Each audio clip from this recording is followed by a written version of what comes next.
অবশেষে আমার বড় ছেলের পরীক্ষা শেষ হয়েছে। এর জন্য না আজকে সকালবেলায় একটু ঘুম থেকে উঠতে দেরি হয়ে গিয়েছে। আর ঘুম থেকে উঠে দেখি যে অনেক মেঘ করেছে আকাশে। সকালবেলা নাস্তা করতে যাওয়ার আগে আমার ছোট ছেলেকে একটু ডেকে তুললাম, কিন্তু ও উঠলই না। তাই ভাবলাম থাক, ছোট ছেলে আজকে বাদ দিয়ে বড় ছেলে আর আমি দুইজনে মিলে নাস্তা করি। আমার বড় ছেলে ঘুম থেকে উঠেই বলল, আম্মু খিদে পেয়েছে, নাস্তা দাও। আমার বড় ছেলে ও যত রাত করেই ঘুমাক না কেন, ওর টাইম অনুযায়ী ও ঠিকই উঠে যায়। কিন্তু আমার ছোট ছেলে রাত জাগতে পারে, কিন্তু দিনে কিন্তু ভোরবেলা খুব একটা উঠতে পারে না। ওর জন্য ওর স্কুলে যেতে কিন্তু খুব কষ্ট হয়। যাই হোক, আজকে সকালবেলার নাস্তা আমি আর আমার বড় ছেলে মিলে করব। আজকে ভাবছি স্যান্ডউইচ মেকারে দিয়ে স্যান্ডউইচ বানাবো।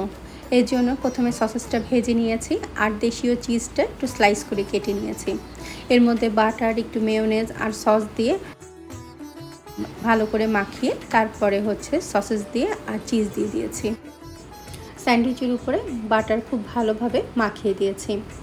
এতে করে না স্যান্ডউইচের খেতে কিন্তু বেশ ভালো লাগবে, আর ব্রেডের মধ্যে কিন্তু একটা বাটারের ফ্লেভারটা কিন্তু ঢুকে যাবে। এইভাবে খেলে কিন্তু খুব মজা লাগে। আর ছোট ছেলের জন্য স্যান্ডউইচটা তৈরি করে রাখলাম, ও যখন উঠবে তখন আমি ওকে বানিয়ে দেব। ছেলের পরীক্ষা শুনতে শুনতে তোমরাও বিরক্ত হয়ে গিয়েছো, আমিও বিরক্ত হয়ে গিয়েছি। কবে যে পরীক্ষা শেষ হবে সেই জন্য দিন গুনতাম। অবশেষে পরীক্ষাটা শেষ হয়ে গেল। পরীক্ষা শেষ হলেও আমার বড় ছেলের কিন্তু এই মাসটাই শুধু ফ্রি আছে। আগামী মাস থেকে কিন্তু আবার সেই ব্যস্ততা কিন্তু বেড়েই যাবে। কোচিং শুরু হয়ে যাবে, স্কুল শুরু হয়ে যাবে, আবার সেই আগের মতো ব্যস্ততা ও চলে আসবে। আমার বড় ছেলেকে স্যান্ডউইচের সাথে একটা ডিম দিয়ে দিয়েছে, আর আমি একটু চা নিয়ে নিলাম। আমার বড় ছেলে এই ধরনের নাস্তা খেতে খুব পছন্দ করে, তবে বড় ছেলের থেকে ছোট ছেলে একটু বেশিই পছন্দ করে। যাই হোক, ওকে ডাকলাম, ও তো খুব খুশি। আমি বললাম তোমার পরীক্ষা শেষ বলে তোমাকে স্পেশাল নাস্তা দিচ্ছি। ও একটু হাসলো। স্যান্ডউইচটা খেতে সত্যিই অনেক মজার হয়েছিল। তোমরা একবার বানিয়ে দেখো, খুবই ভালো লাগবে। আমার বড় ছেলেও বললো যে হ্যাঁ আম্মু, অনেক মজার হয়েছে।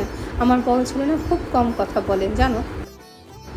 মজার কথা আমার বড় ছেলের বলে বেশি কথা বলতে ভালো লাগে না।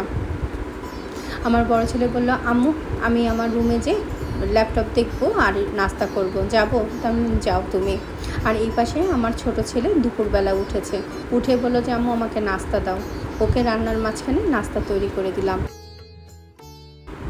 যাই হোক, আজকে এতটুকুই। সবাই ভালো থেকো, সুস্থ থেকো, আর নিজের প্রতি খেয়াল রেখো।